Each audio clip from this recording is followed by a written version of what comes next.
Today marks the 22nd anniversary of the death of Kurt Cobain. The Nirvana frontman, who had been battling drug addiction, was found dead at his home in Seattle on April 8, 1994. Forensic analysis determined that he had committed suicide 3 days earlier.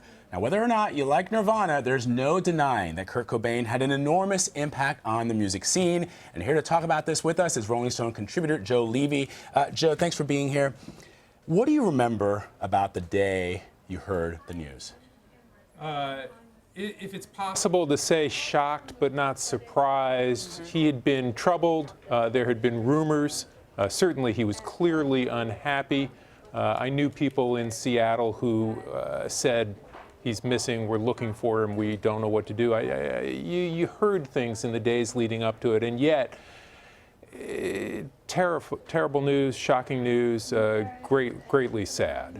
That's it. Just beforehand, he had been in rehab and had escaped from rehab and was missing. Escaped from rehab, just kind of walked out. He went over the wall, in point of fact, is what he actually did. He jumped over the wall. But that was only the most recent incident in what had been an enormously troubled few months leading up to that point. There had been rumors, he was found unconscious in Rome, and there had been rumors that it was a suicide attempt. We know now that it was, and that was kept out of the press. Yet, even if you were a casual fan, if you didn't know people, as I did, who knew that he had gone AWOL from rehab, you knew he was greatly upset. There were so many clues, so much talk from him about this. This is a guy who recorded a song called I Hate Myself and Want to Die, which appeared on the soundtrack to a Beavis and Butthead movie. Right. What was it about his background, his psyche? Why was he so troubled? What was it? What can we glean? What insights do we have about why he felt the way that he did? We know what Kurt himself said. We know from Charles Cross's biography, Heavier Than Heaven, that Kurt liked to brag as a kid that he had suicide genes. There were suicides in his family in previous generations. We know that as a high school kid, he liked to tell people, I'm going to be a famous rock star and kill myself. Now, we could call these self-fulfilling prophecies. We could say that a certain amount of it was depression that may have been chemical. We also know that there were chemicals involved, and that in the weeks leading up to his death, he was doing an absolutely shocking amount of heroin. Kurt was not a big man. He was a frail man at that point. There were people who told Charles Cross that they could not believe that anyone could use this amount of drugs in this way and still be alive. Oh. Can you talk a little bit about the impact of Nirvana? Because whether you like the band or not, they had a huge impact on the music industry.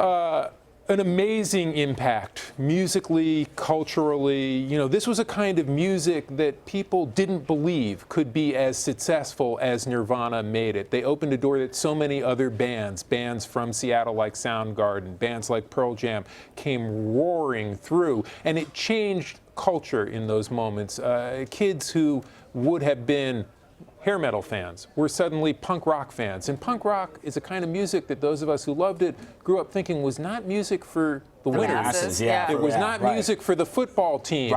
But that's what you heard if you went to a football game. You heard Smells Like Teen Spirit all of a sudden at these pep rallies that video used to parody. Kurt changed so many things, so brave, a guy who would go on MTV in a dress, a guy who believed in women's rights, a guy who believed in so many political causes, and he made that part of the way that he approached rock and roll. And so let me play devil's advocate for a bit. And I love Nirvana. I was a huge I love the band, I love the music, I love Kurt Cobain. But I also wonder if we are not, as we are apt to in the United States, to sort of deify figures. I mean, they only released 3 albums, right? Bleach, Nevermind, and In Utero. There were a couple of live albums.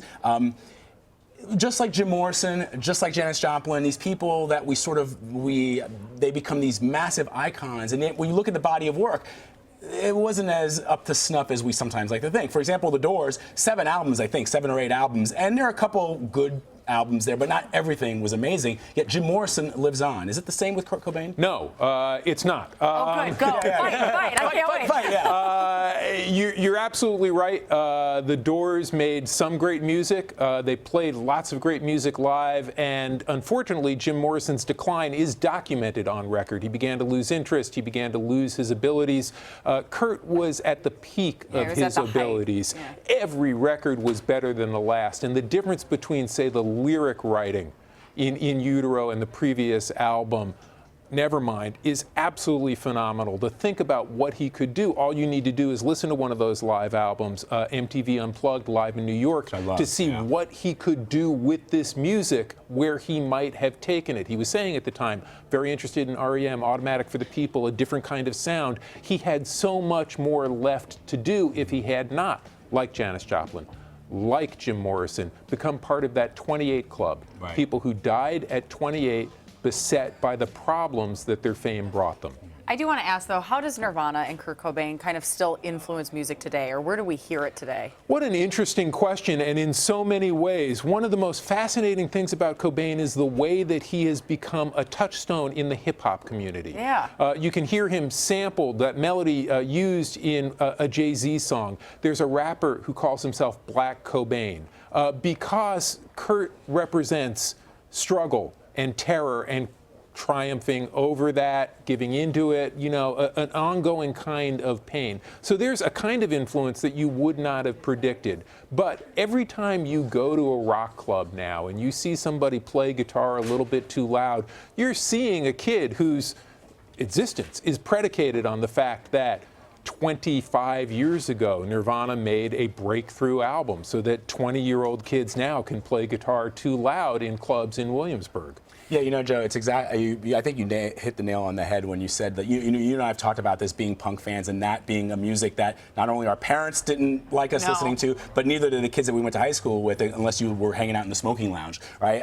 And then all of a sudden, when Kurt Cobain came along and Nirvana came along, he sort of legitimized it a bit for us. I mean, all these influences from X and you know, Black Flag and all that stuff went into Nirvana, and it made it okay. You know, we've seen Kurt's journals because they were published, and he used to make these lists of his favorite records. And there were a few that were always on there, but he would make obsessive lists of favorite records over and over again because he was always getting ready for interviews to tell people what music he loved. He did so much for those bands that you're mentioning and other bands like the Raincoats, bands that were quite obscure until he came along and brought them back into the conversation and made them part of a bigger conversation. He made this music national, cultural music that still resonates. You know, Pearl Jam is still out there making records and playing. And if not for what Cobain had proved, it's likely that they might not still be doing that, right? You know, that audience wouldn't have coalesced around them quite the way they did. And they are a great band. They would have accomplished something on their own. Sure. But so much to thank him for, including